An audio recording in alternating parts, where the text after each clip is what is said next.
Hi mga foodies! Ang kagandang araw for today's video. Magtutur tayo sa Intramuros. Tara, let's!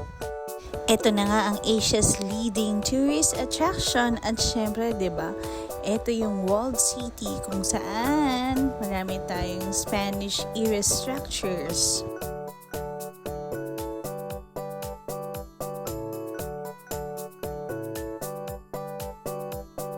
Alam niyo po ang ibig sabihin ng Intramuros na?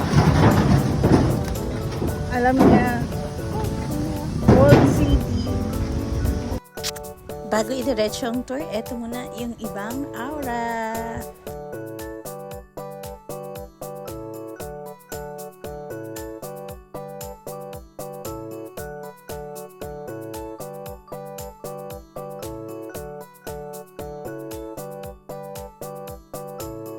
Siya.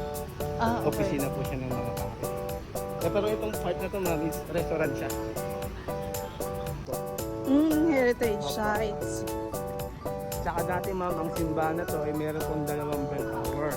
Kasi nasa kaliwa, ma'am, ay nasira ng lindol ng 1880. Pero yung pinaka-bell niya, ma'am, yung kampana ay nasa loob po ng simbahan. Ganda. At syempre, ang ganda, diba? At andyan na rin yung bell na binabanggit ng tour guide kanina. At yung Barbaras, ma'am, isa po siya sa pinakasikat na kainan dito sa Intramuros po. Anong specialty nila? For us, ano, ma'am, more on sila, ma'am, more on buffet. Ano, ma'am, ito yung pinaka-original road na kalsada sa loob. Kaya nga eh. Cobblestone. Tsaka, kaya dati alas lahat ng Intramuros ganito yung tahanan. Kasi, ang kauna-unang transportation po dito sa loob, tinatawag natin kalesa. Tsaka dati, ma'am, saan tayo maraming kabayo, mayaman po siya. Binibase po kasi talaga dati doon sa kabayo. At yung Barbaras, ito yung pinaka-dining ana po, ma'am. Gawa naman po siya sa kapis.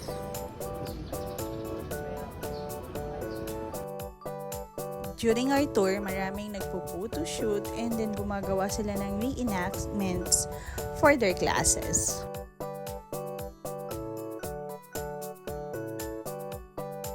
These are some of the auras sa mga iconic na tourist attraction sites within Intramuros.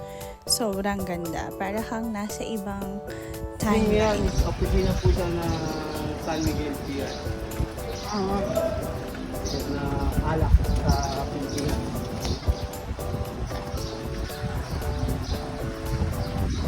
So, ma'am, Puerta de Santa Lucia.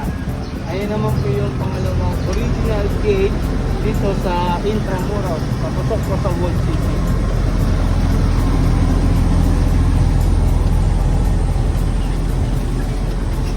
Ang dami naka-costume, no? Opo, ma'am. Ano po ata nila, ma'am? Parang sa school ata. Ito naman po yung mga dati nating presidente.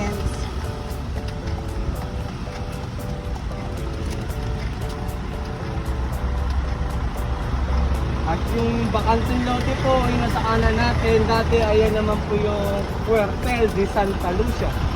O ang ibig sabihin po is PC Barracks. Ayan po yung kauna-unang PMA bago mapunta sa Baguio. Okay. Dito talaga lumaganap ang sakit ng malaria. Gawa ng lamok. Lamok. Yes po. At yung building na color green, ayan naman po yung pinakamatandang hotel sa buong Pilipinas. Manila Hotel. At ito po yung Baluartillo de San Jose. Ayan naman po yung pinaka-headquarters dati ni General Douglas MacArthur po. Tsaka dati, ma'am, kada isang butas po niya sa taas ay meron pong kanya. Kasi itong area nito po, isa po siya sa mga defense area dati. Kasi ang labas po talaga dati ng Intramuros is ocean, ma'am. Kasi ang Intramuros malapit na talaga sa Manila Bay. Actually, ma'am, yung likod po ng Manila Hotel niyan, ma'am, dagat na yan eh. Nireclaim lang. Bakit nawala na yung mga kanyon? Nilagay na po sa ibang ano, ma'am. Mamaya, meron ko sa inyo papakita yung Baluarte de Dilao. Doon, ma'am, sa taas po noon, meron kayo makikita ang 14 real cannons. from Spain. Oh. At yung canyon na yan, ma'am, ay nakatutok po sa Manila Bay, sa ocean. Para pag may Yes incoming. po.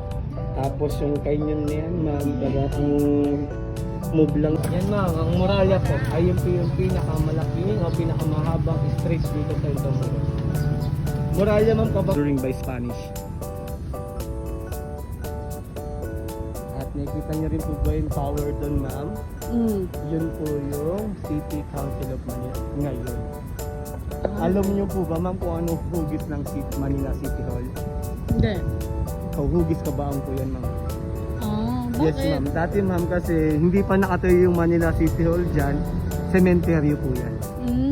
So bali nag-decide po nagtayo niyan for as a memory pa rin po sa mga namatay. Nugis po siya sa... Ito talaga yung bugs na tour. Plus, you also enrich yourself sa Philippine history. Kaya ano pang hinihintay nyo mga foodies? If you have time, punta kayo sa Intramuros. It is the Asia's next leading tourist attraction. Kaya naman bumoto na kayo. And also, syempre, this is a good way of supporting our local tourism. I hope nag-enjoy kayo. That will be all. Ta-ta! For our next vlog, we'll go on the underground tunnel and then yung ating mga puzzle pieces. So, hintayin nyo uli kami and see you there!